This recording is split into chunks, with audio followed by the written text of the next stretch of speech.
to the Sunday morning live stream. Today you'll get a chance to see what a normal, sleepy little street in Florida looks like. I just picked a random street and thought I'd walk by, and right away struck with cool stuff. Right away. Hey Camel, thanks for jumping on. This live stream already got fun. We got a camel who drinks Coca-Cola on from South Carolina. Greetings to the great state of South Carolina, which I have many affections for. Thank you for the thumbs up too. Excuse me. I wish there was a way to mute the audio on the podcast, so if I did stuff like that, you didn't have to hear it. But what do we have here? Bromeliad, first of all. Yeah, full of water. No thank you, but I like the look of it. Beautiful. Full of water meaning mosquitoes. It is variegated bougainvillea. Whoever lives here has created a beautiful little nook. I'm not exactly sure what this palm tree is. It almost looks like a champagne bottle palm. Might be that. Just a very, very big and healthy one. They've obviously fertilized this corner here in a way that it's producing. I mean, look how lush and green everything is. Some hibiscus along the back, a coconut tree. Somehow I feel as if I like these folks even without meeting them. Oh, there's the, yeah, maybe a bottle palm. And in fact, there was a bottle palm that had seeds on it back there. I was thinking of maybe asking if I could get a handful. Speaking of seeds, oh, this one is loaded with seeds. There you go. Be a good excuse to make a new friend. But, oh, look at this. Double hibiscus, double red hibiscus. Isn't that stunning? Isn't that incredible? This is a plant you can get for $5 at Walmart. And it is so beautiful, such a great ad. Now, these can be a little bit problematic here because of the aphids, but typically not too bad. All right, I'm getting overly fixated on the first yard that I come to. Oh, anybody know what this is? That's a moringa tree, drumstick tree. So cool. Oh, is that a soursop? Is that a white sapote? Okay, so coconuts raining down, mango tree. Yeah, so we've obviously got somebody very into edible landscaping. Oh, and a banana grove used as a windbreak for a cool little bed garden. Wow. I think that's awesome. There's another mango tree. Check out the mango tree.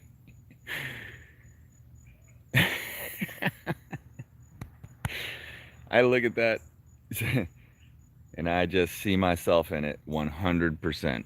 That cutting the mango tree to part around the 220 line. I would probably wind up in that same situation. What do we have here? Oak tree, big oak tree. Classic. Tire swing. Get points for that. Makes up for no fruit trees. Oh, look at this yard. Look at this.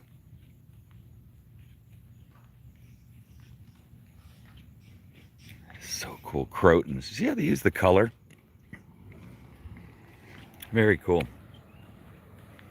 Here, I'll put this down so I don't like to get anybody in it that doesn't want to be in it. All right, here's another. Okay, so this yard, excuse me, has interesting non-edible plants. Oh, they've got an interesting thing right here. 2 types of cardboard plant. The regular cardboard plant and the zamia. Wow, look at this. Super healthy. The croton. All kinds of ornamentals. Ooh, love the foxtail application on the curb. No sidewalks here, so you don't have to worry about... Hey, good morning. Good morning. Beautiful yard. Yeah, it's a labor of love. All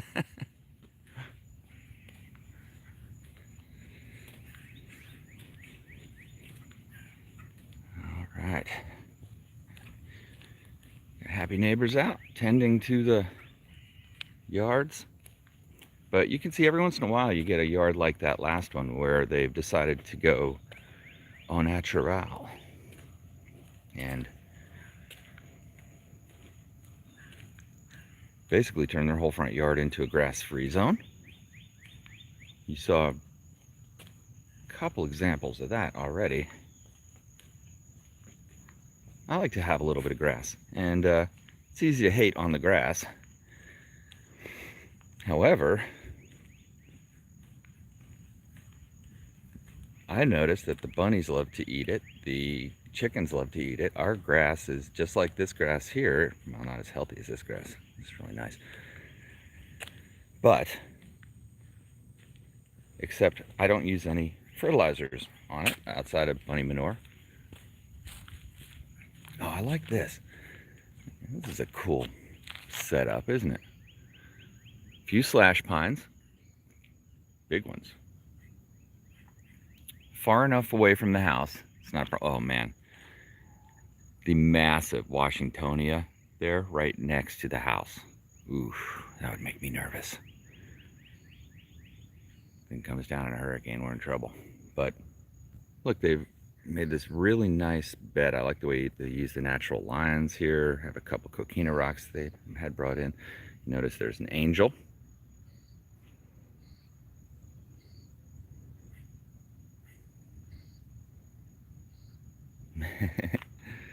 And they've incorporated a mango tree right in the understory. And we've got two different types of scrub palm growing, which is really cool.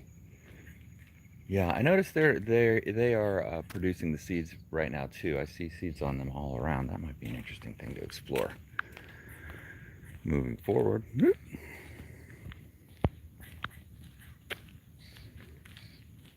All right. Oh, that's cool. Confederate jasmine, then made to be a cave. I like vegetative caves. Oh, the flamboyant tree. Yeah, these are great trees for a high canopy.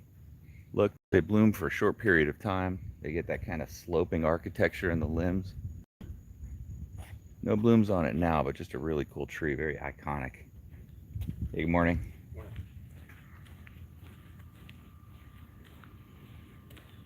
All right, which way to go? Which way to go? Yeah, we'll go this way.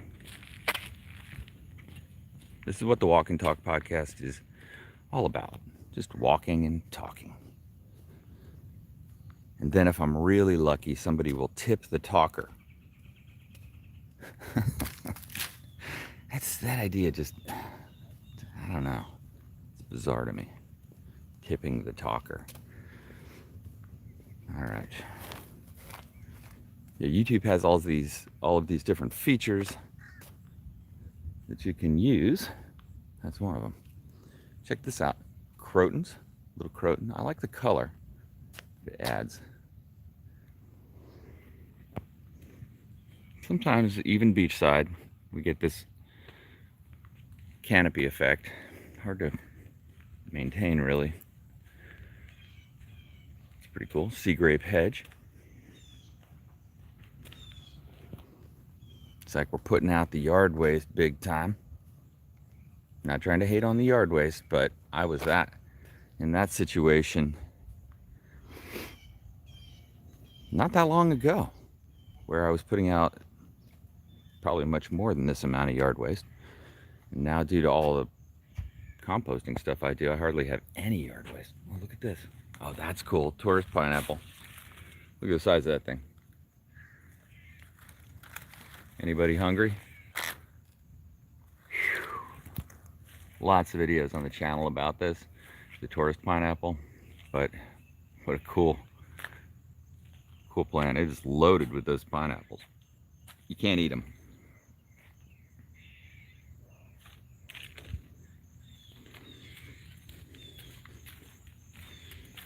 And then the Eureka. And the Eureka is macking out with seeds. Look at that. That's probably hard to see. There are lots of seeds. They're almost ripe. What I learned was most palm trees are actually edible, and including the Eureka palm.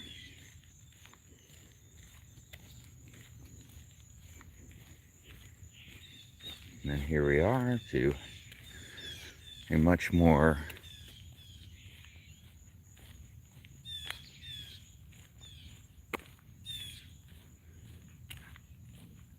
or let's say much less utilized lawns. Oh, nice. So here we have some palms. Hey, Sharon Rachel. Good to see you. Welcome aboard. Stoked you're here. Yeah, okay, so we got a foxtail palm.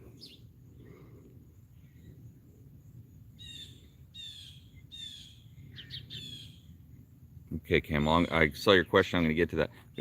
But Chinese fan palms, Bismarck palm. Ooh, that looks good. Nice, and then another foxtail palm that is suffering the classic scenario of foxtail palms, which is to become severely caloric. You see that yellow in the fronds, you know. You're probably not feeding it enough. It could be other things, but that happens a lot. Now here's an example of a foxtail palm. Lush, green, big, hoofy, a triangle palm. I think it's called Diopsis. One of the coolest palms I know of, certainly.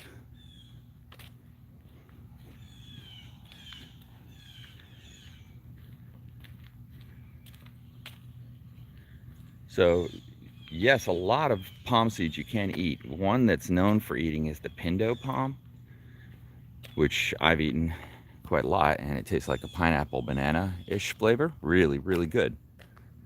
And there's an interesting approach. Got a couple little sagos, which are technically not palms, but they look like a palm. But yeah, you can definitely eat most of the date palms. I know, like even Robolini, but there's such a little amount of fruit matter on it. That's a classic Florida quarter pipe in the front yard.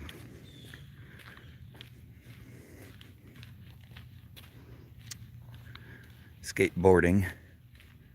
This would be a particularly bad street to skateboard on. Super rough.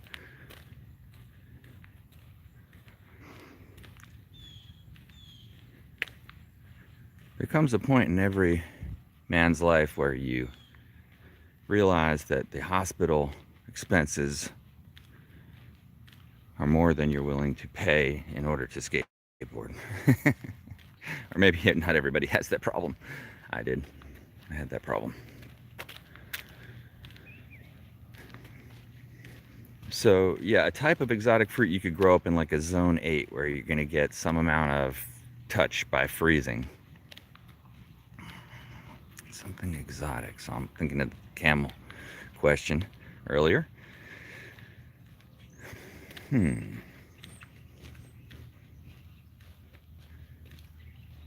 know what? I think I would go with moringa. Honestly, I know, depending on your experience, that to me is a good one, because I know from some folks that live up in Jacksonville area that it will even grow. Hey man. With some amount of freezing, and you can trim it way back. It'll come back as a vigorous grower. You're going to get a nonstop crop of seeds and of leaves. You don't really need to do anything to it. So I would recommend a moringa if you don't already have one. Oh yeah, Sharon, you should get one. I mean, like, you could get a pack of seeds off of Amazon or anywhere else. Moringa seeds, like the kind you would just get to eat. And I have videos on it, but you just take that little shell on the outside off with your thumb, just kind of chip it off with your thumb and plant it. And we found moringa to be incredibly easy to grow. In fact, I'll admit I have a bit of a moringa obsession at the moment.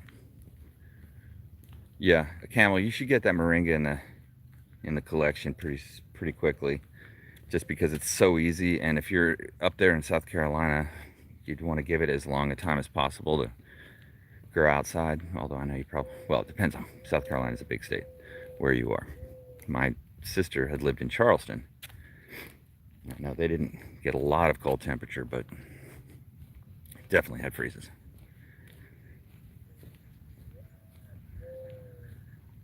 I love the solitude of neighborhoods in the morning. Look at that fan palm. It's beautiful. Super healthy. You get like a little window into people's lives when you walk through these areas. Oh, you're near Charlotte area in South Carolina. Okay. Nice. I have not been there. But I would like to go back to South Carolina. Yeah, isn't the palmetto, isn't the sable palm the state tree of California? I mean, the flag of the state of California is that it's like a moon set and a tree and a palm tree. I think. Here's the beauty: fishtail palm. Look at that leaf structure. Very similar, you know. Palmetto is the state tree and the flag of South Carolina. Yeah, cool flag. And there's another one of those flamboyant trees, the poinciana trees, royal poinciana trees. But this fishtail, that's an interesting alternative actually to the foxtail. The fishtail, more of a flat growth pattern, and definitely much more of a clumping palm, but very vigorous. In fact, you know, here in the sandy soil, it just takes off. And the key, as I see it, is to just keep up on the shoots that are coming out. You can see it looks like they are. Just here, they got a beautiful 3-trunk look. This is a really sophisticated way to grow this palm in my estimation, but that's a beautiful, healthy specimen. Oh, I love me a little fence side mandevilla. I think that's what this is. Look at that. We press flowers. No smell really, not much of a smell. Alamanda, that's what that is, alamanda, not mandevilla.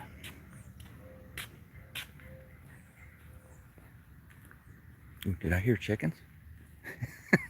Did I hear chickens? Areca palm. You know, it's funny, my stump and reclump video is one of the most popular videos I have on the YouTube channel. And I had a Areca palm clump right next to my deck that looked about like this years ago. Now it's been kind of eaten up. It got the fungus among us. It's a type of fungus that affects palms that it got. Look at this sable. There you go, camel. Look at that sable. That's the Broski Adonowski. That's a big dog, and it looks like they're trying to trim it, but wow, healthy.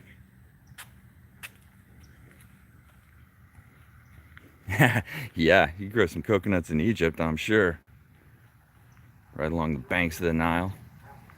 You ever think of that? Who in the history of the world has eaten a coconut on the banks of the Nile?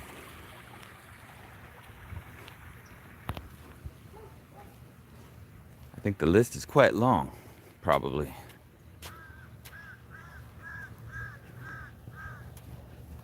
Would it include like Caesar and Cleopatra and all that? I wonder. Oh, they can only grow on the Red Sea coast. Okay. Well, maybe they're sitting on the banks of the Nile and, you know, playing tic-tac-toe with a papyrus stem. That's what I would do. But I'd keep an eye on that Nile to not have a crocodile slither out and consume me.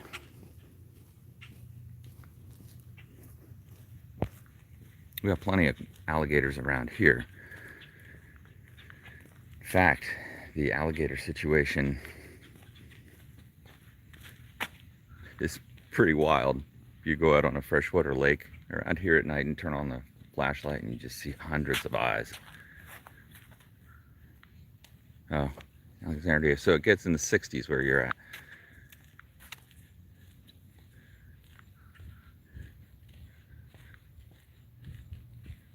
A bit too cool. Too cool for coconuts.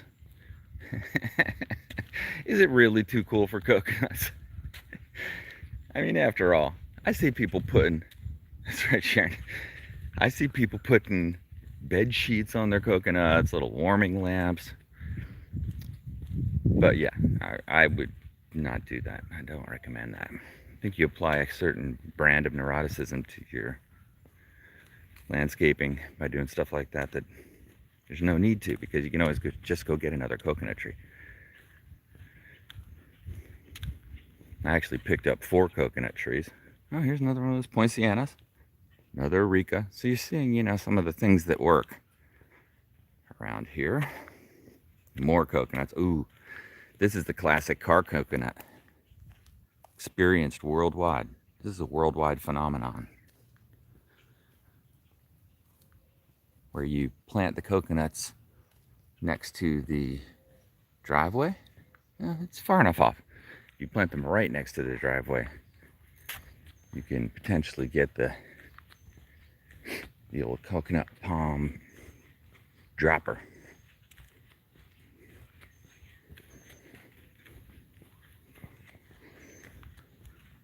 Oh, these look like large Chinese fan palms. I think there are a few different types of fan palms.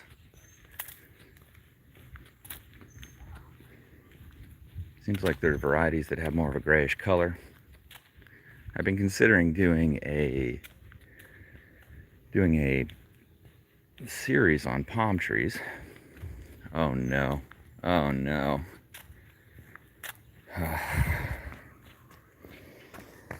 All right, reached the end of the path. Let's just keep going. It's the end of the road, folks. The end of the road.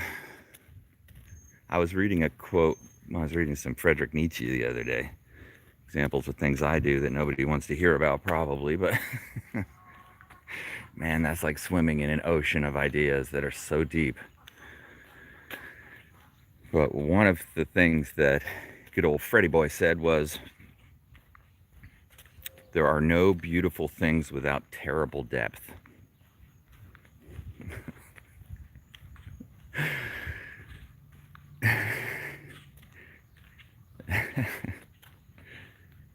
Like I said, the real deal. But yeah, we're gonna reach the end of the road. Most people are probably gonna construct an illusion around that inescapable fact, myself included. Hey, look at this. Look at this. For those of you who stayed, I would like to present you with an excellent specimen of the flamboyant tree. Whew, that's impressive. See how that one petal gets that lighter color? I don't know of any other flower that really does that.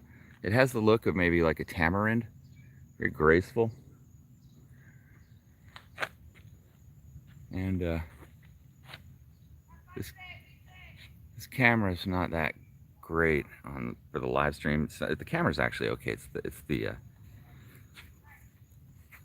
way it.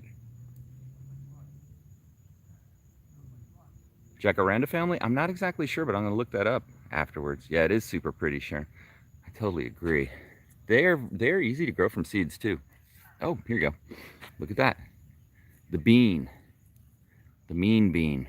The green bean. The obscene bean. You can grow.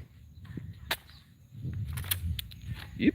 You can grow a royal poinciana tree from a seed rather easily. My advice, just get a handful of the seeds and plant them about a few centimeters deep in loose, sandy soil. And here's a young one. That one's probably about a year and a half old. They grow rather fast and they spread out very wide. Oh, that's a special. Look at that. Look at that. I love me some frangipani varieties. There are hundreds of them. Plumeria. And there's a little one too. Looks like they're getting into the flamboyant tree business. But Plumeria. Yeah, so many types of Plumeria. And you'll see in people's yards, like mine, the urge to overdo it in the area of Plumeria. Because they're so easy to grow. Like that Dracaena there. Kind of a little wispy, but dracaenas are another incredibly easy thing to grow. These are things you would typically see in any department stores, like tropical foliage, but down in the subtropical zone, like where I am, people just throw those things in the ground, and you get to see what they really do. And what they really do when they can spread their roots out a lot of times is just vigorously grow. The old sidewalk hurdle.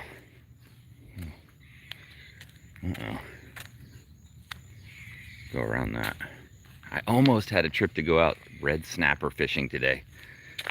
Almost. It could be red snapper fishing, but then I would have missed out on this podcast.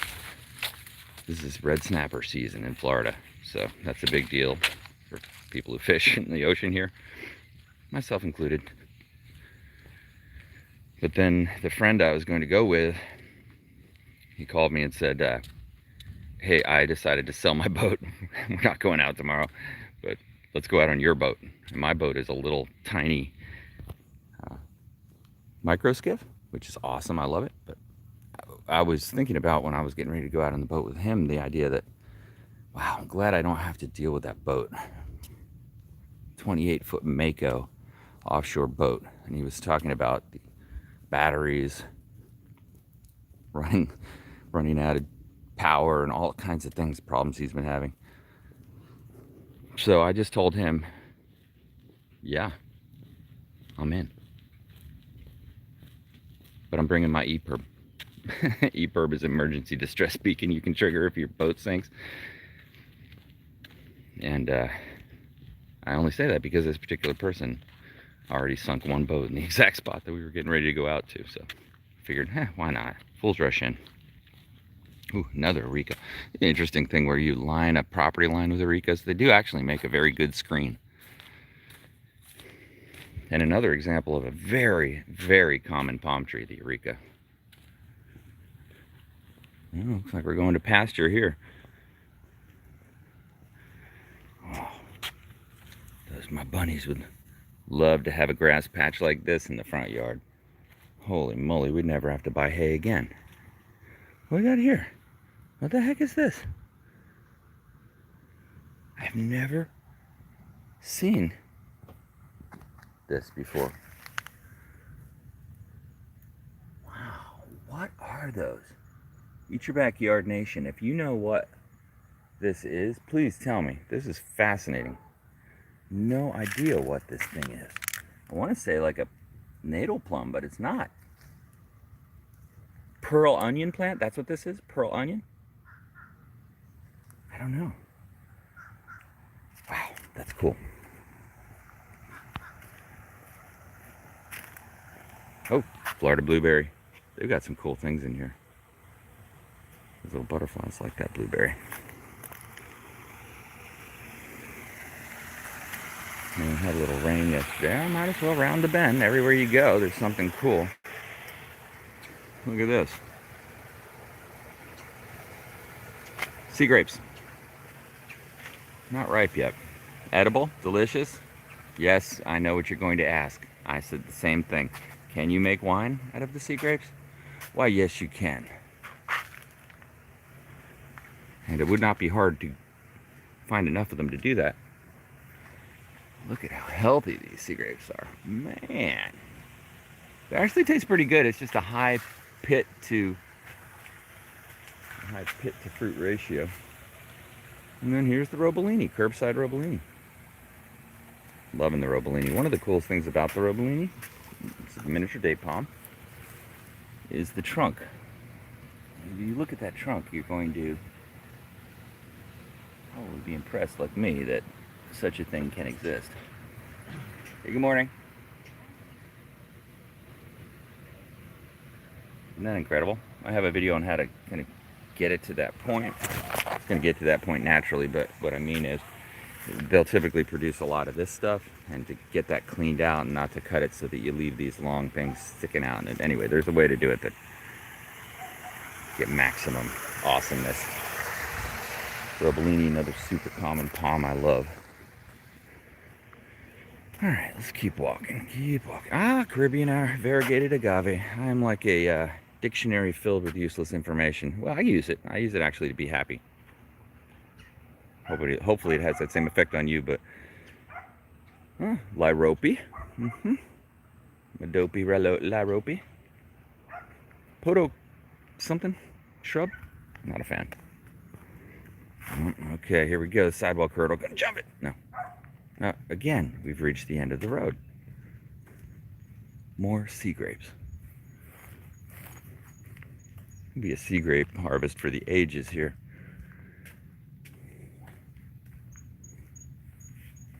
I'm just looking for a ripe one.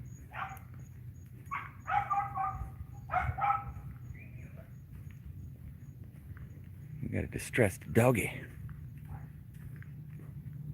Oh, I can see there they got that cool shade, stretch out shade thing.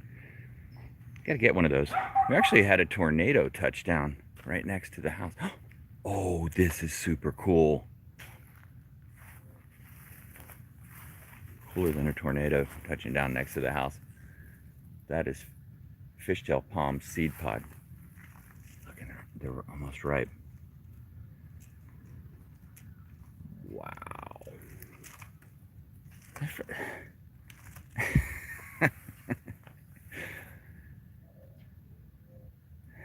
Yeah. It's amazing. It's amazing. I don't even want to complicate it with words.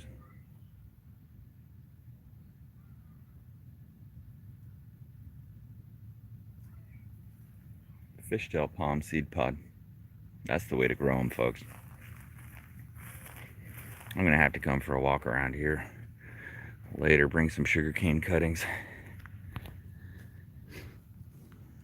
See if anybody would let me grab some seeds. I've found with 100% accuracy that most folks don't mind giving a handful of seeds off the old palm tree. All that's required is just to simply ask. I'll go this way. Ooh, I'm gonna cross the street actually, because over here I see a plumeria. One of my favorite types, which I recognize. This pinkish red, beautiful variety. I don't want to go up on their property, but you can see from here it's tree formed, doing quite well, loaded with flowers. And that particular variety with that pinkish purplish flower there is pretty common around here. It has a flower smell that is something like, I don't know, smells like the breath of God. How about that? Look at this.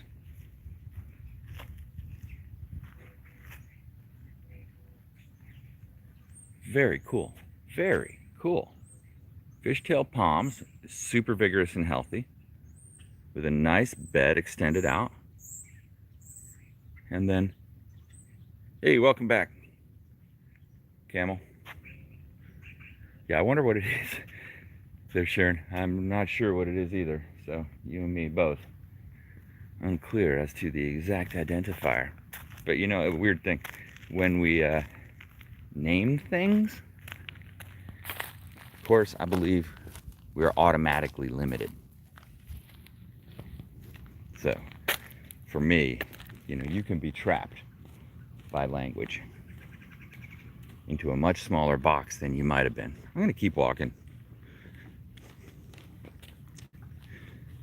Got 10 people on the stream now. Thanks. Give me a thumbs up if you like this kind of stuff. That's just so I know that this kind of format is something people enjoy. I sure like it. I haven't done one of these walk and talk podcasts in a while, but I kept having people say, please do one. So here it is. Here we are. Burrowtail palm. Quite nice. Surrounded by variegated Schefflera.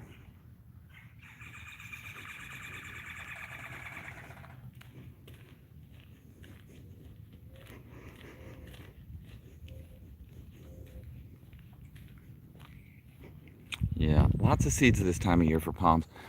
This is really, if you're a palm enthusiast in Florida or anywhere, this is a good time of the year to harvest palm nuts and grow them. And I use, since I've got an outdoor sandy backyard scenario, I use a very simple method in most cases, which is just to throw the seeds on the ground. Throw the whole palm flower on the ground.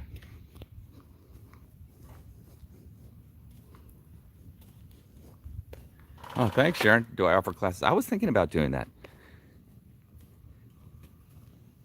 Starting to do classes or starting to do more things like that. Certainly the podcast thing is one place I want to expand out into. And yeah, over in Southwest Florida, you have incredible options. Incredible.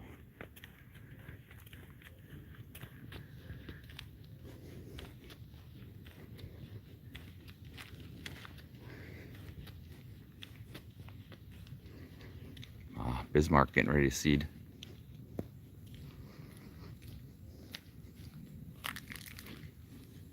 Hey, good morning. Getting started early?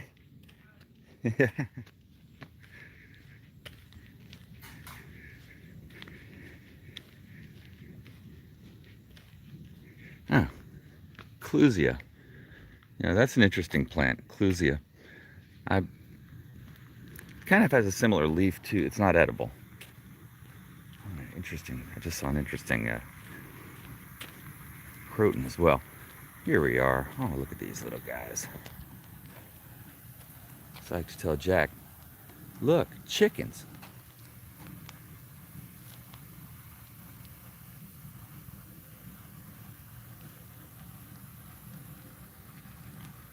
Now in my yard I find I have birds all the time.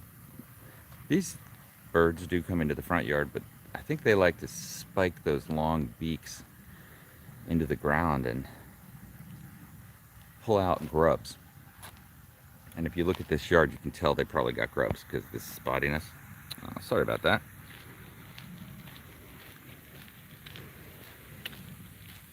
But yeah, they'll stick that long beak down and pull out those fat grubs.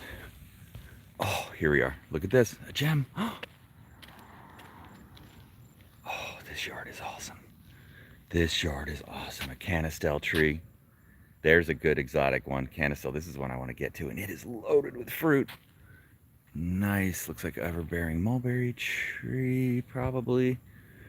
What do we have here? Is that another canistel tree? Maybe. Loquat in the back. Sea grape. Oh yeah, mangoes popping. Big fat mango over the fence. Looks like, oh, we got the sour sop next to the house. Mango trees. Good on you. I mean, that's the choice. Right there. That's the choice. You get to choose. Oh, that's cool. They're native to where you're from. That palm tree. That's so cool. Again, more palm nuts. Yeah, I'm really stoked to see that soursop there is doing so well. Looks like they've got it right up there next to the house in a kind of sort of shady spot. And I got 2 of them recently. Found them at Lowe's of all places. Which now I've been getting into the mode of checking. Oh, soursop are outstanding fruit there, Camel, without a doubt. But let's see here. I was gonna say I might be up for a much longer walk than I thought if I can't find my way out of here. Part of this is like just reaction video of just reacting to whatever I encounter, which I enjoy. But yeah, so I got those 2 soursops at Lowe's, and they've been growing really well. And I'm not sure. Don't really have that much information on how they grow around here. It's not very common. But I go to Lowe's now every Thursday, Friday, make sure I stop in to see if they've got, by chance, any cool stuff arrive. Sometimes they get really cool stuff. Oh, can you make fresh juice out of Spanish moss? Wow, that's a cool question. I don't know, but of course they always say that Spanish moss has some kind of like antibiotic property to it, so I wonder. Spanish moss tea. I'll tell you what, I'm not going to turn my nose up at a bubbling cup of Spanish moss tea if one is offered. Look at that, natal plum. That's a natal plum. And you're going to see a type of thorn on that sucker. This is another edible, very easy to grow, by the way, just about anywhere in Florida. But it does have these thorns on it, which are real soft when they're young like this. You can see it's like barely poking me, but once they get to this maturity, now you're dealing with a serious foe. They produce a type of red plum that I eat quite a bit. Not a bad choice, I guess, for a barrier or wall thing. It's just, you know, I'm one of those people who just really would recommend not planting things with thorns next to the sidewalk. But this is not a bad one. I'm cool with this application. But when people plant like Spanish bayonet directly next to the sidewalk,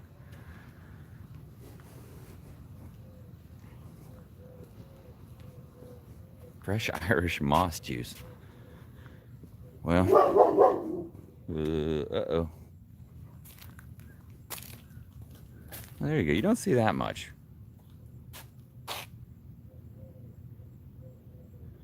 You don't see that much, which is the low fence. Seems like people either opt for no fence or the 6-foot fence most of the time. The low fence is a really underutilized thing. All right, let's walk down this one. You never know what you might find. Find some children at play.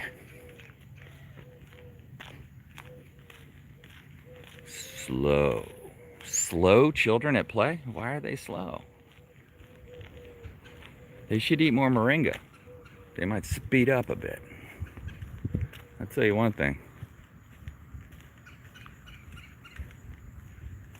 This yard, we're not fooling around. Done with the fooling around period. We're straight into the jungle period. Whew. Got to admit, kind of makes me nervous just to gaze upon it. That is a gigantic fig tree, strangler fig. Ficus, I don't like this.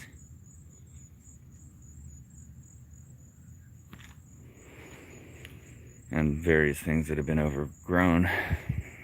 Champagne bottle palm. Interesting. It looks like we're going for, yeah, we're retaking the street too. That's a bold move.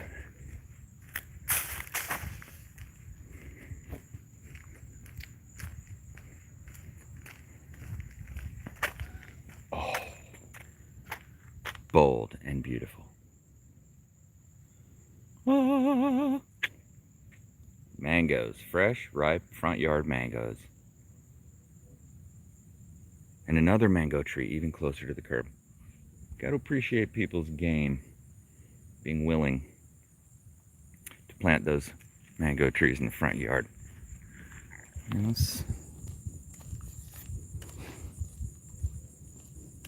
a lychee tree. Sharon, yeah, that's a great way to go, actually, the lychee tree.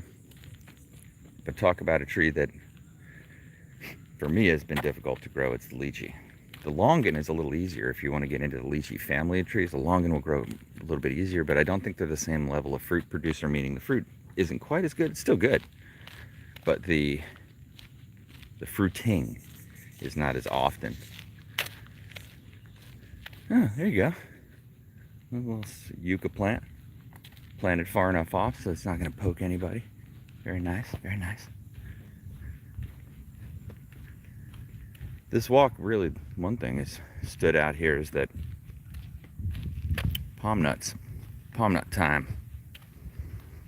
Time to use my tried and true method, which works for me, which is to just simply cut a whole bunch of palm nuts off of a palm, you know, like this, of my own palms. And then I just lay them on the ground back in the back areas of my yard. And they almost always, every variety of palm almost always grows that way. It's very loose soil, they get watered, whatever, but over time, you know, so they might end up sprouting a couple months later or whatever. Interesting curbside application of palms here. Ooh, very cool. Variety of croton. Like it's like a gold dust, but with the long leaves. I'm a croton nut, and I'm not gonna hide it. Oh, oh.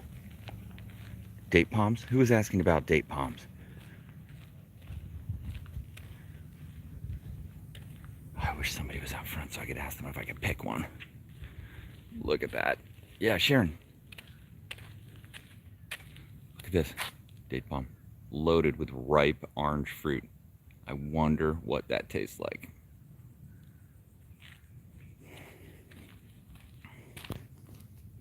Now, what do you want right now? If they're out there and I could ask. Don't eat that? Okay.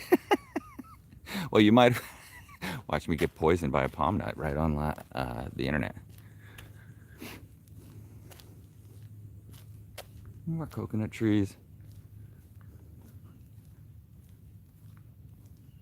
Oh, okay. I think you're helping me to understand it's time for me to maybe go to school on date palms. So humidity will make them taste better. Interesting. Yeah, I always see, you're right. That's, you see date palms growing in super, super arid regions. I never made that correlation.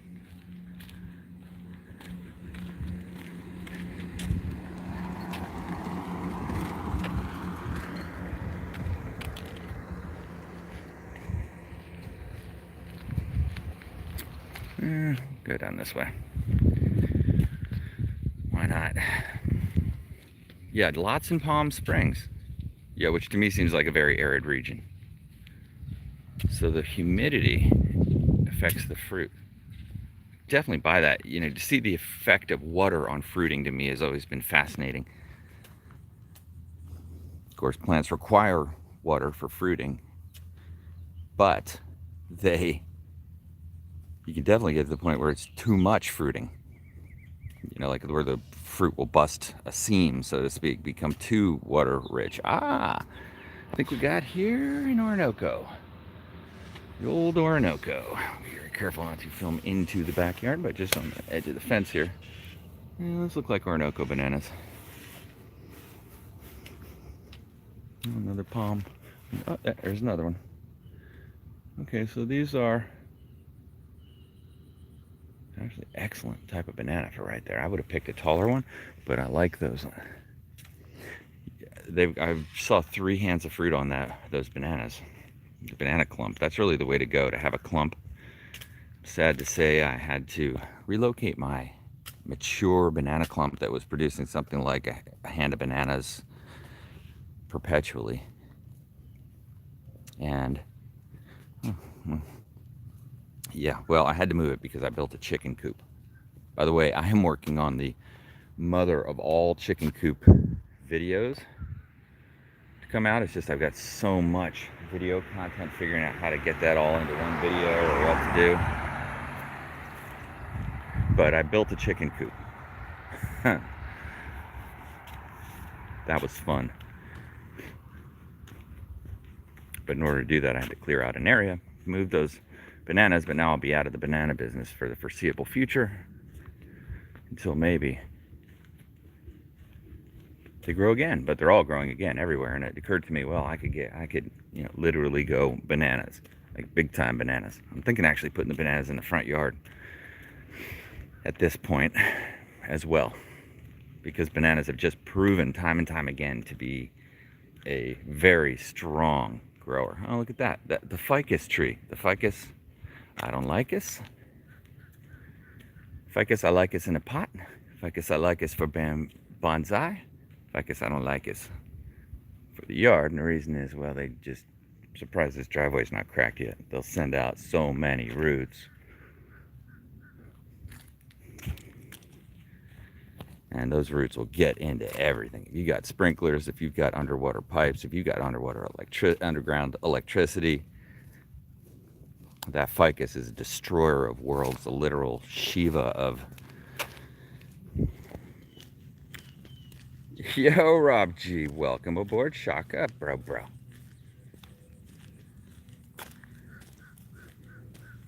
Oh, as I'm walking, I'm thinking about the podcast. My first like interview podcast, which quite honestly was kind of a very scary thing for me to actually follow through for. Yeah, glad you're on the live stream there, Roger. It has been a while since I saw you on here. But I have the podcasting capability now, so I decided to do it. And I just had a random thought of who I might want to talk to, related to somewhere I'm interested in, which is up in Rhode Island and surfing and so on and so forth. So I contacted this guy that I'd heard about for years when I surfed up in New England called Peter Pan. He's kind of like one of these New England surf legends, so to speak. And, you know, that's to be a king of East Coast surfing is something like, I don't know. Let me just say the whole focus of contest surfing is clearly Hawaii and the West Coast and so on and so forth. But out here in Florida, we have kind of a very special variety of surfing, in my opinion. Small wave surfing, an interesting kind of perspective on it that's different than Hawaii and Florida. And Peter Pan represents the adventurous dude who's been doing it his whole life. He was surfing since he was 12 years old. Started in 1964. And my dude is healthy, fit, going out every day. Yeah, Christian Fletcher. How's Christian Fletcher doing? I could get Christian Fletcher on the podcast. That's the I mean, he probably wouldn't do it, or he's not around anymore or whatever. But I mean, the point is, who couldn't you ask? Like a lot of these surfers, I'm guessing, would be happy to jump on the podcast. So I did the first one, and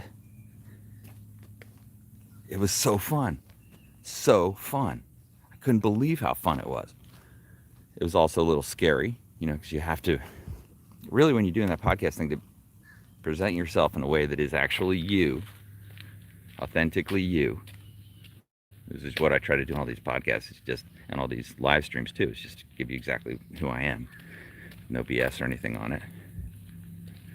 But to be able to do that and to be able to listen to the other person talking, meaning, you know, I kind of found myself getting a little nervous about, I'm trying to think, what is the next thing I'm going to ask him, or, you know, am I presenting myself in a way where he feels interested in talking about stuff that he's into? And he sure did. We laughed like pirates during long parts of that podcast, just in the fact that we were actually achieving. Hey, good morning.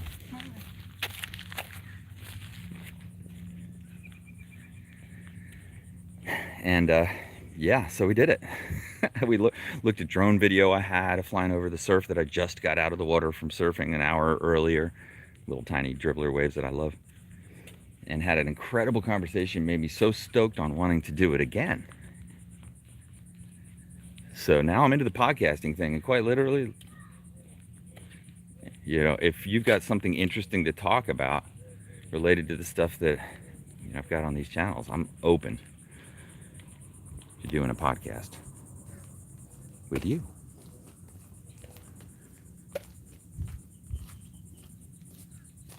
Yeah, I've got another one I'm setting up here with, well, I'll just keep the guests anonymous until I have them officially scheduled. How about that? Peter Pan, by the way, here's the experience with Peter Pan. Send him an email to the email address on his website. He gets back to me like right away, you know, within half a day. Leaves a message. We exchange a few texts. Says, yeah, you want to do it? Yeah, I'm going to do it. It's kind of like, you know, yeah, it's a little intimidating at doing it, but I still want to do it.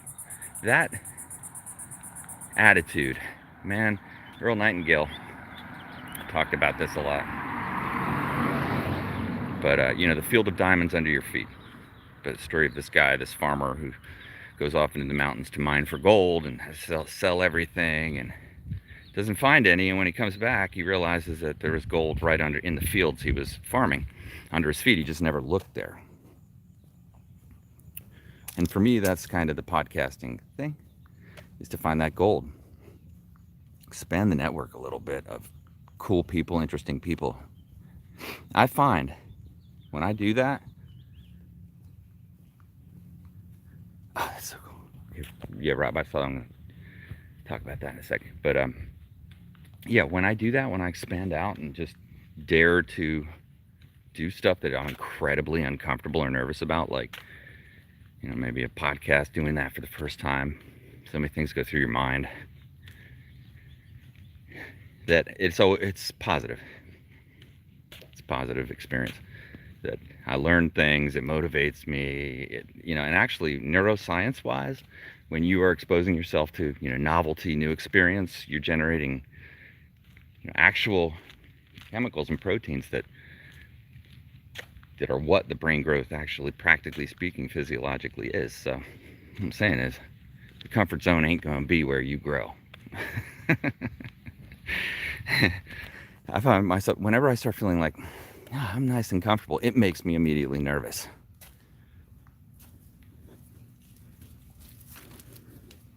Yeah, stretching out. That's right, Rob G. That is what I find life is all about. And that is so cool. Yeah, named surfing back in the 80s down at Sebastian Inlet. Those were the days when Sebastian Inlet was, you know, the competition wave of the East Coast, in my opinion, with First Peak functioning well. Man, those were the days. Now First Peak is no longer there. They changed the whole jetty and First Peak's gone, but second, third, fourth, all these other peaks are still doing unique things and interesting things, but kind of sad that that First Peak vibe is gone. But I'll tell you what, Munster Hole is sitting out there. Munster Hole just beckons me. Oh, that is so cool. Your wife is Slightly Stacy. Okay, yeah. Right on. Yep. That is so cool. Yeah, I been thinking about Munster Hole a lot too. A lot lately. That surf break. Paddling out there. Paddling out there. I actually was rammed by a shark there one time, which is probably uncommon experience there over the years. I'm sure I'm part of a large group of people that have had very scary shark experiences out at Munster Hole. Munster Hole is a place where people go to fish for large sharks, so they're there. Actually, Catherine, the great white shark, she got skinned by a nurse shark there. There you go. Yes, so Slightly Stacy got skinned by a nurse shark at that same spot. Yep. Maybe it was a nurse shark that hit me. That's interesting. That is really, really interesting. We got a weed whacker going up here. Let's see if we can redirect. But yeah, paddling out there. It takes about 20 minutes or so to paddle out, depending on the currents. So it's a long paddle, way out, and when it's big. But yeah, so as I got right to the edge of the sandbar, it goes from being very deep to very shallow, and the water's typically murky out there when there's waves.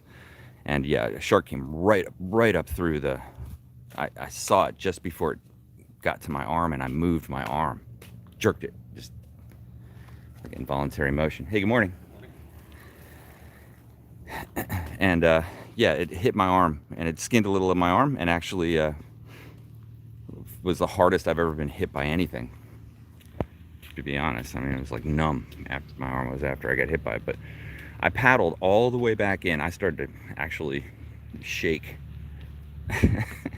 That's an interesting moment when you reach a level of fear where you start to shake. And I actually dropped into a wave in Costa Rica one time where that happened. And it had never happened to me on a wave before. Where my knees actually started to shake. Yep.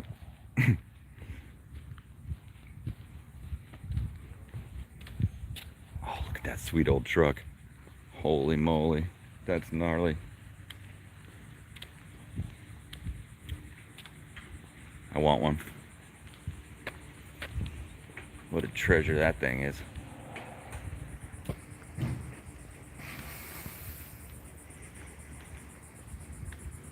Yeah, so anyway, the shark story, I paddled all the way back into the beach, and at the time my girlfriend, who's now my wife, was on the beach, and I came up to her and told her, oh my god, you won't believe what happened, you know, whatever. Oh, yeah, what do you know? And watching the surf, it was like 6 to 8 foot perfect offshore wind, peeling glass, just 10 guys out, no, not that bad. Anyway, I paddled back out. I paddled all the way back out there, but coming back to the edge of that sandbar, oh man, feeling like any minute, here it comes. That's living. That's living. But got out past there, got to the break, surfed for 2 hours, because I sure didn't want to come in after making that level of commitment. And a funny thing was, when I got out there, I was like still wanting to talk about it until I told one of those guys, dude, you won't believe what happened. I got slammed by this shark. He goes, yeah, me too. He turned his board over, and there was a hole where the shark had hit the bottom of his board and broken, dinged it big time. Yeah.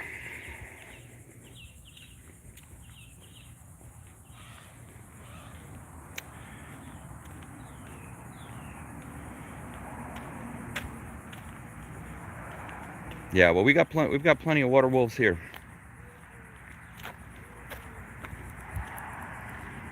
Yeah, when you live around wolves, you can't get too surprised when you experience the darker side of their nature.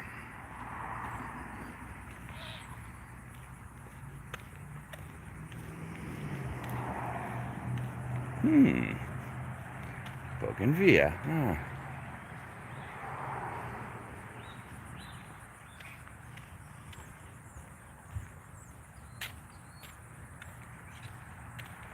No, I haven't seen the guy who does drone to warn the people. No. I'm sorry. The warning people of sharks thing is just so funny.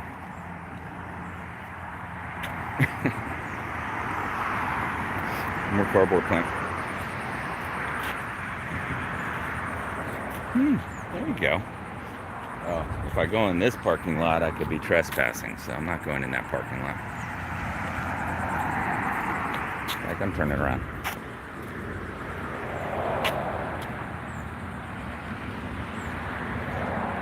Yeah, the Portuguese man o' wars.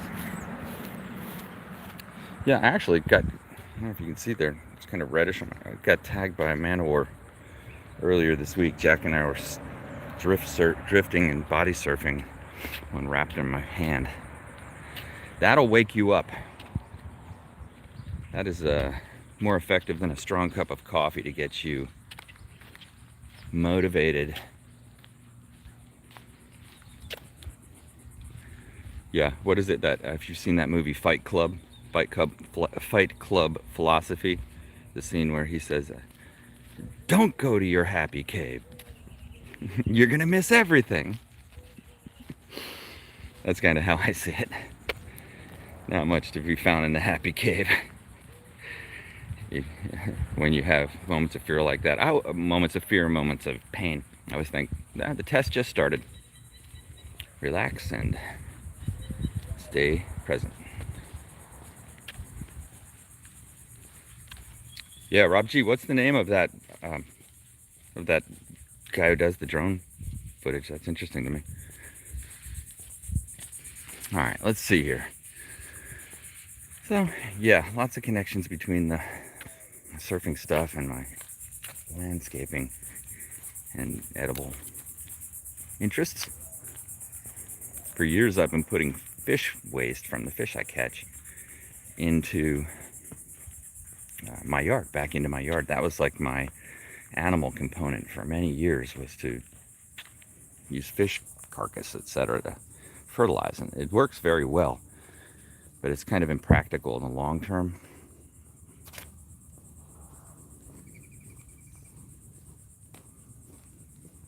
So, having walked around this one particular area, it's like maybe 1 out of 20 places have some kind of food component going, and you can see people that kind of got the bug. It's funny because when I drive around, I'm always looking at what people have rocking in their yards, and just to get ideas. And I find as I do that, like I'll go through phases of, oh, bamboo, and then all you see are bamboo everywhere you go. You notice bamboo. And if you're looking for edible plants, you start to notice that too. It's like when your wife is pregnant, all you see are pregnant women, because you notice them. They were there the whole time. But it's on your mind.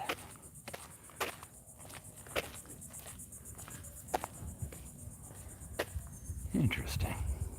See how it's very interesting to me how the palm trees grow like that. Where they produce kind of like this ledge. And I do think that's from the weed whacker syndrome. If you weed whack around the base of these coconut trees enough, they kind of get like that.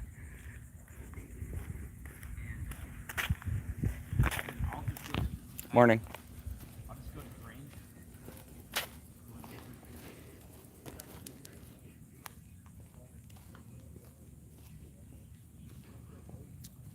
Yeah, the palmettos. Well, it's a hot one out here today, folks. The Rogue Droner is the channel. Okay, I'll check that out. Yeah, last summer I flew over a bunch of feeding frenzies I found right off the beach. And I actually got some videos of, I was following a shark and then had the shot of somebody walking on the beach, maybe 30 feet away, walking right along with it. Hey, good morning. How are you?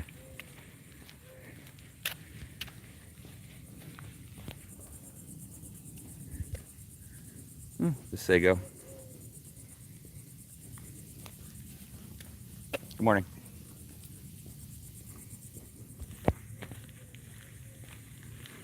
Yeah, so lining up more podcasts. I've been trying to line up some folks for the Eat Your Backyard channel, of course. Mexican petunia. That's a good one. Actually, my chickens, I have this in my yard. Chickens love to eat that purple flower.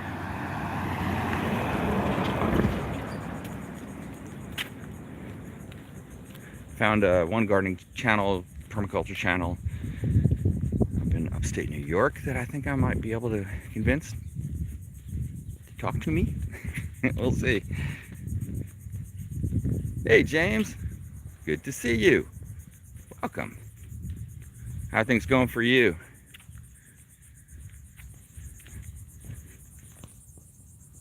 James, it might have been you who said do a walk and talk podcast again. I think you might have said that one time. Oh, good.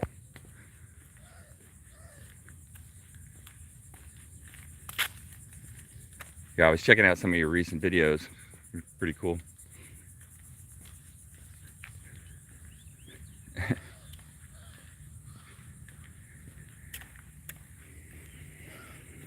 Speaking of bamboo,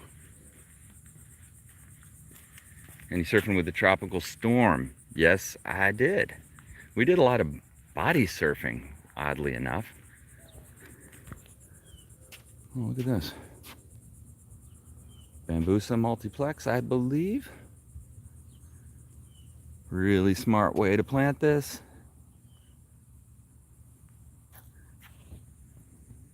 Clumping bambusa variety. Of course, most bamboos are edible also. Oh, and sugarcane. It's like green sugarcane along the fence. Pretty cool.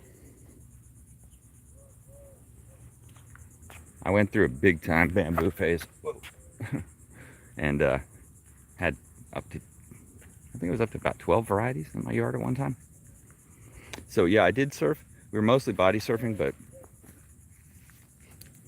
the waves really didn't get that great here because I'm on the East Coast, and so the storm was never really in our swell window, but we still got waves.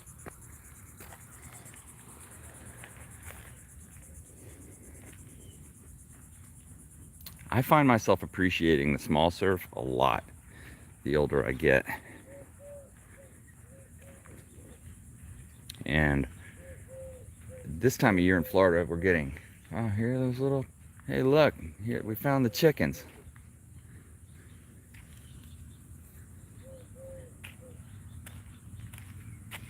one of my favorite lines as a kid, Bugs Bunny. I don't know if Bugs Bunny's been demonized yet, but I guess probably fell to the forces of whatever. But the point is that, yeah, he said penguins is chickens, and I always thought that is a very profound observation of our current reality.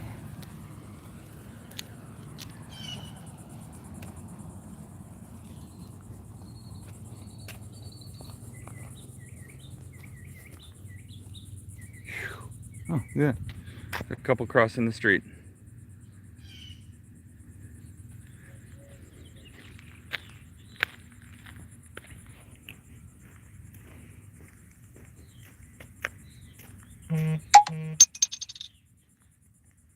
Bamboo tree houses, Sharon. That is a really cool observation. I actually built a lot of things with that bamboo, as you might imagine. Now, they'll never take away Bugs Bunny. You know, they can take a lot of things. But at the point where we're wondering if it's okay to say Bugs Bunny, I think we've made the full circle. But yeah, so I built a whole bunch of things, and I videotaped a lot of them too, if you got any interest in that kind of stuff. But anyway, I built a ladder.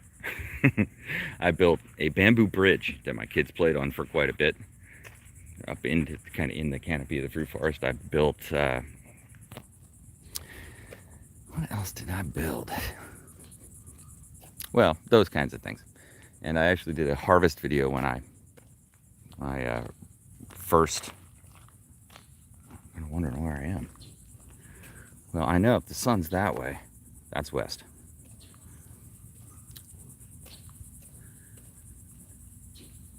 But yeah, the bamboo construction video. Oh yeah, so I had a pile. I videotaped the harvest. My son Jonathan and I went out there and spent 10 hours sawing down the Bambusa malingensis, which is called sea breeze bamboo. And the amount of volume of sea breeze canes that we got was incredible, and they're very, very strong growing palms. Bamboo. The canes hold up very well, so those are really a great resource. But the problem is it grows like gangbusters and it just spreads out way too fast, even though it's clumping.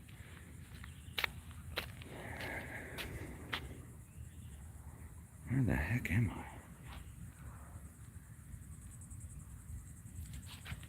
I? I just go towards the night blooming cereus.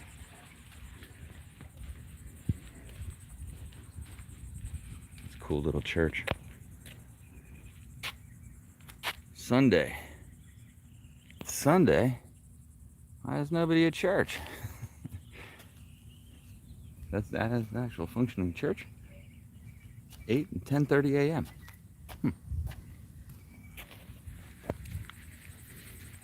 Interesting.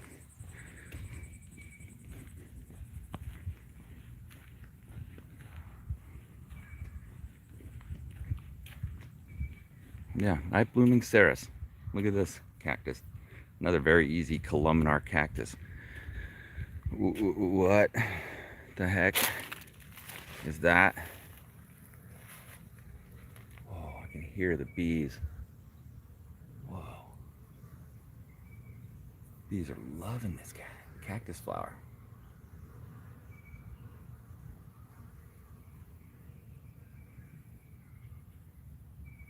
Yeah, Sharon, I feel like that too sometimes.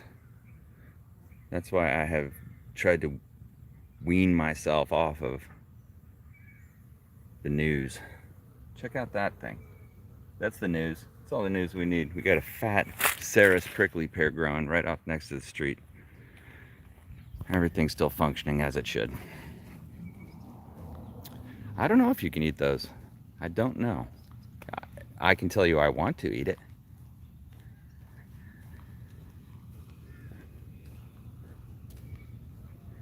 Interesting. Very interesting.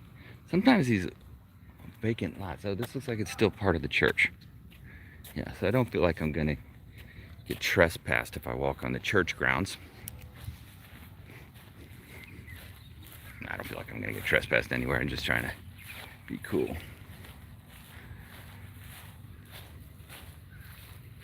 Oh, the shade. Oh, the shade. Very nice. Look at this shade. Really, if you don't have shade in your yard in Florida, it can be just unbearable. Well, not for me, but I mean for most. But the difference in the shade one just drops down 15 degrees or whatever. Oh, it feels so good. Here's the ficus. The ficus I don't like is, I like it here, I suppose. Look at that thing. What's that all about?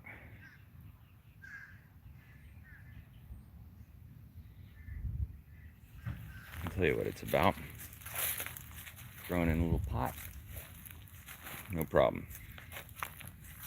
But outside of the pot, look at this. Look at this root above the ground. Going, going, going, turning, going, going. There it is, right there. There it is. I feel it. Spin it around. Yeah. Well, it's you know, I'm just saying, like the ficus I don't like is wants to go to church, and who can blame it? But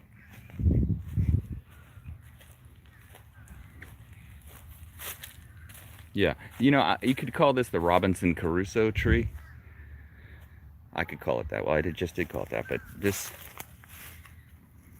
the columnar roots, the roots that come down, the what do they call them? There's a name for it. Lattice. There's a name for it, but anyway, those roots that hold up the branches provide structural integrity for these branches. You can typically just cut them down as they start to emerge, but they're always wanting to grow. Oh, look at this. Interesting. Within the fig tree,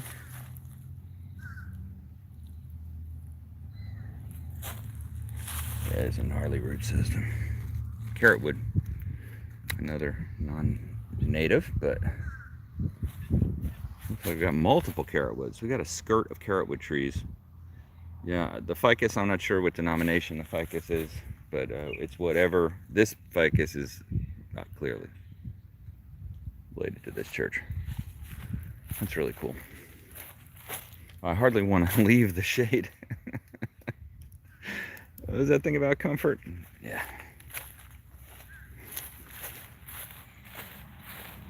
Well, plenty of comfort. Actually, cool milestone yesterday. Really cool milestone for me, which was Jack and I went out surfing, and he said to me,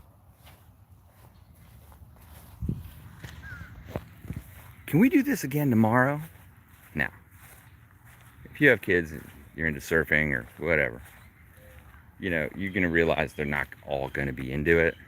Of course, you hope your kids are going to be into things that you're into and all that good stuff, but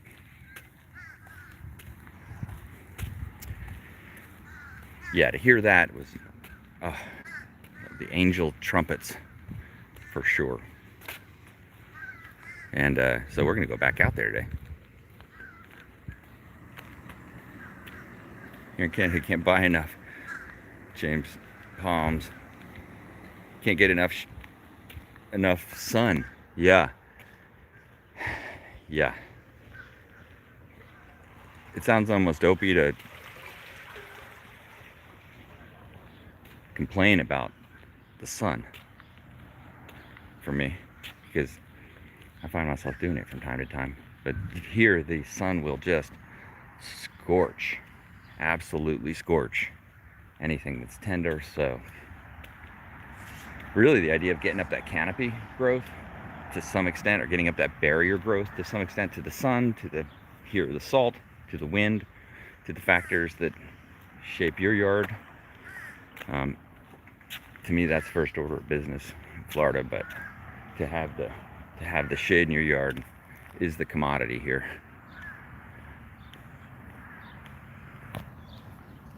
So yeah, we'll head out there, do a little surfing. I'm hoping to hear back from a couple of people I reached out to about podcasts. Might try to fit one of those in today. By the way, James and others, if you're interested, let me know. No pressure.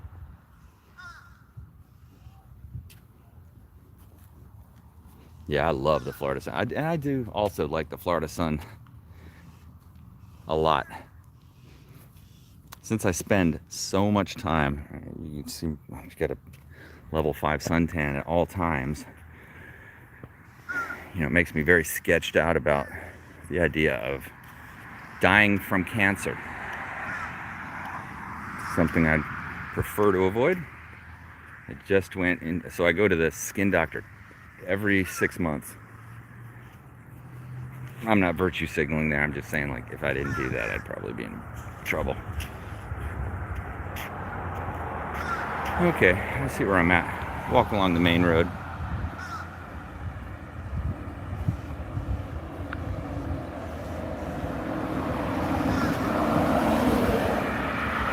Oh yeah, James Palms, I've got. Yikes, now I'm out on the road. Hopefully this isn't too irritating for everybody to hear these cars. But yeah, I've got lots of videos of me surfing on my surfing channel, Surf All Day A1A. Actually, there's a link in the main page for Eat Your Backyard to the channel. And yeah, I've been actually getting into surfing soft top surfboards lately, believe it or not. And really, really enjoying the soft top surfboards. We did surf competitions and all kinds of stuff for years. Yeah, no doubt. Yeah, thank God that your wife is okay, no doubt. The skin cancer, it's no joke. It'll end your days. So you're wise to respect it, and I know that quite well. So I went to the skin doctor a couple weeks ago, and I have an excellent skin doctor, by the way. She's awesome. Yeah, so they cut out a couple things that were problematic, but they also, on my nose, there was this area that was precancerous. It's happened a few times, and they cut it off and biopsied it. And they didn't cut my whole nose off. I still do have a nose, but you know, when you're playing with cancer, no joke, you just might not have a nose. I mean, that's a pretty profound thing to say, but like, if you know the story of Bob Marley, the cancer story of Bob Marley, I don't know, I watched a documentary on Bob Marley, and really interesting history of that guy, but yeah, he got skin cancer. Bob Marley died from skin cancer, and it was diagnosed, and they think it was diagnosed early enough that they could have yeah, exactly. They could have helped. They could have potentially saved his life. But the diagnosis was something like, dude, you have cancer. It's in your toe. We need to cut your toe off now. I'm imagining that's how the conversation went, but probably with a Jamaican accent, or I don't know. And no, he didn't do it. Yeah, he didn't want to cut his toe off. Who would want to cut their toe off? I mean, I'd cut it off if it would grow right back, but no, I like having that toe. Helps me walk. These walk and talk podcasts would be a whole different nature without it. I have to get a motorized something or other. So, yeah, he didn't have it removed, and as a result, he died. It spread, and that was that. And so the final days of Bob Marley are really sitting in a hospital in Switzerland, in the top of this mountain, slowly being, dying of cancer, being irradiated and so on. And of course, he didn't have his copyright situation set up, all that. So he had, multiple people involved in his life that were just trying to apparently find a way to get that money, get that whatever. So brutal. Yeah, and if you play soccer, yeah, he used to play soccer. Yeah, he was a great soccer enthusiast, known for his Trench Town mansion or whatever that he had. That he would do all kinds of cool stuff. But one thing was have these soccer games all the time. And they said he would just open up his house and just give money away. there'd be a line of people who would just talk to people, not just frivolously, but like if somebody wanted to start like whenever the one guy was like going to start a Jamaican jerk chicken stand, which if you've ever been to Jamaica, you know that is like the must encounter situation of awesomeness. And yeah, it'd fund them to get that, to do the startup. Yeah, can you imagine, like, you know, I don't want to get current topics or anything because it just bums me out, but can you imagine if that was like the prevailing attitude? You know, he's kind of harsh in a few ways too, but if the prevailing attitude was like unity, like lay down your whatever it is, your trip, and let's make sure the fire department still works. You know, that kind of thing. Anyway, yeah, big loss. Still great music. Still stands the test of time.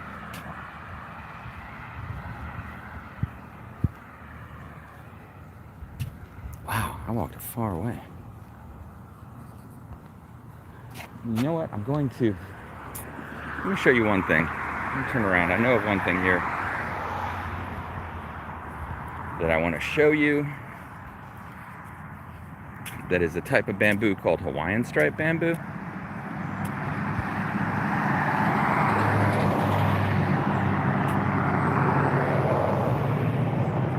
Yeah, man. Yeah, James. Palms. I want to do a podcast. I'm starting a podcast on all my channels. So this is just a matter of time. I'll send you an email. I guess you have your email on your About tab.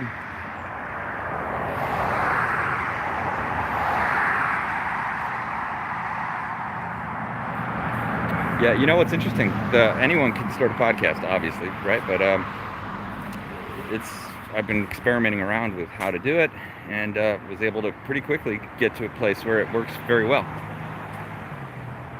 I mean, you could get a Zoom account and get 45 minutes free with up to 3 people, just like that.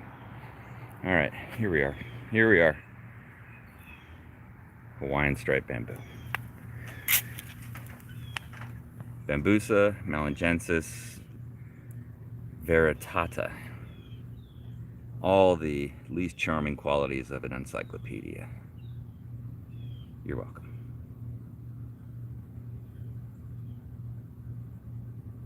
These canes can very easily be used to grow additional Hawaiian stripe bamboo. In fact, this is one of the bamboos that was brought, they say, by the Polynesians when they populated Hawaii. They brought Bambusa vulgaris, which is an incredible, fast-growing, edible bamboo. You do have to, it's got silica, so you do have to take precautions on if you eat it, boiling it, and so on and so forth, but to get the... Anyway, I don't know how viable of a food source this one is particularly, but it's certainly viable for building just about anything. It grows incredibly fast, and as you can see from these sawed-off canes,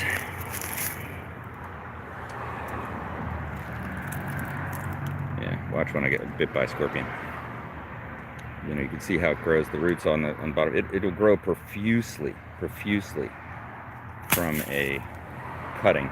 I have grown 20 pots of bamboo from a cutting from a cane a lot like this, and yeah, you won't be wanting for bamboo for long. Again, the famous cardboard plant, always. The umbrella plant, the Scheffalera. This one's really cool. Yeah, any of these things you see growing on the edge of parking lots and stuff like that, probably going to grow pretty well in your yard. That's my theory. Japanese yew, very interesting. Tree, not one of my favorites as a shrub, because it tends to get this, tends to do this, where it gets these dead spots, you know, around here at least. And it also tends to want to grow over and be a tree, so it shades out the bottom. It's just, for me, not a good pick for... What do we got here? Wow. Stop smoking, lose weight with hypnosis.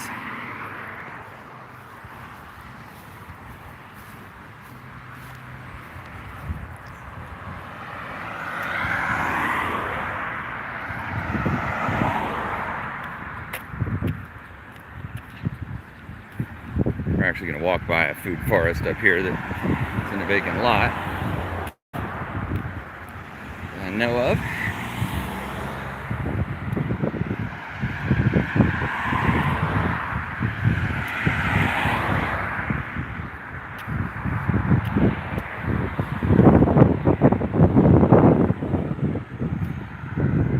Yeah, so I'll tell you, Rob, the podcasting thing,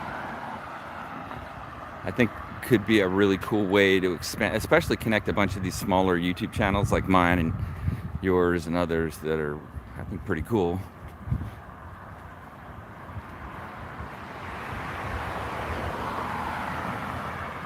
Yeah, I think that was a royal palm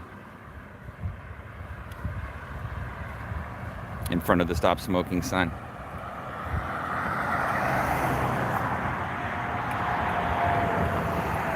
I wonder if that works. You know, hypnotism. I was listening actually to sleep hypnosis stuff for a while. You know, like fairly corny, but I really enjoyed it. And I don't have to have a lot of it, you know, like explanation to do stuff like that.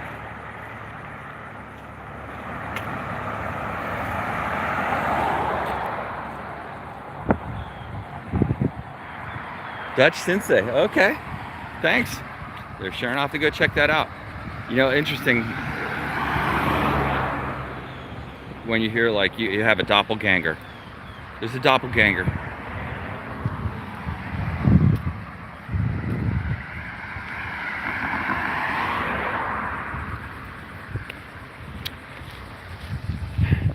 Yeah, shaping up to be another great day. You know, the whole world stretching out before us. And I always think on a Sunday, FOMO, fear of missing out. What do I need to do? You ever think about how your conscience speaks to you, or whatever that is, that voice in your head or that feeling you get? And what that is? Actually, there's a lot of really, really cool research on what all that stuff is. And I love to read about, but kind of the relationship between your so-called, you know, emotional system and your, you know, your basic physiology. You know, what's actually happening. Say, like the dopaminergic reward system of your mind. How does that kind of sort of work?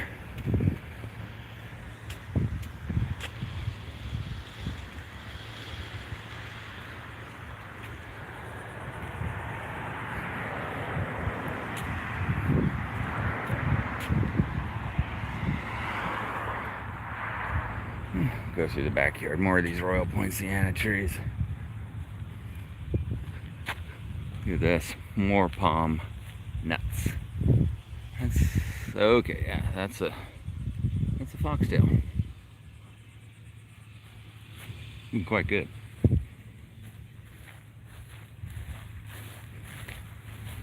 think I know where I am. Okay.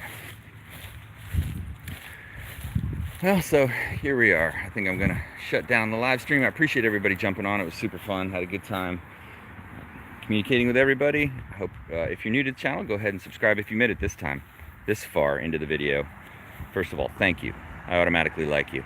And I appreciate it.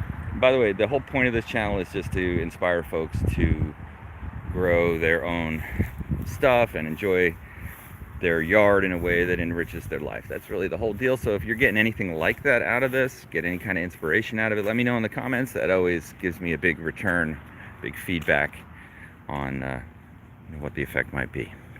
Have a great day. May the force be with you. And thanks for watching. Eat your backyard.